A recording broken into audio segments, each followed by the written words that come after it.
The petitioners in this lawsuit against the Des Moines Police Department say they weren't even a part of the protest. They claim that they were either watching it from a distance or they just happened to be downtown while it was going on. They knew that they really could do whatever they could at that moment. Jaquan Patton is one of 5 plaintiffs in a lawsuit filed against the Des Moines Police Department regarding their actions in the early hours of May 31st during the protest sparked by the death of George Floyd. Patton lives in downtown Des Moines, and when he heard there could be another night of protest, he decided it would be safer to leave the city and stay with a friend in West Des Moines.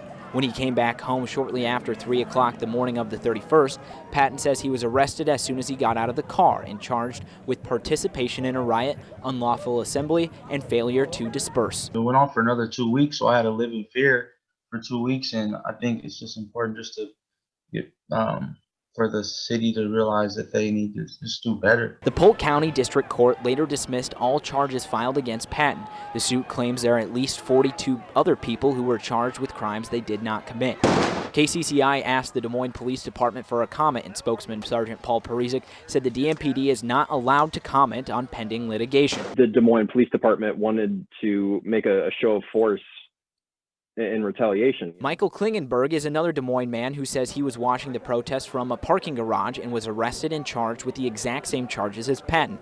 Klingenberg says he hopes the suit will inspire change in the culture surrounding the DMPD. I'd like to think that us speaking up against this sort of misdirection on the part of the police department will lead to better policies in the future. We also reached out to the city attorney for Des Moines, and he sent us a statement reading, "We respect the rules of professional responsibility that restrict attorney comment about cases in the media and will present the city's case in the courtroom as those rules intended."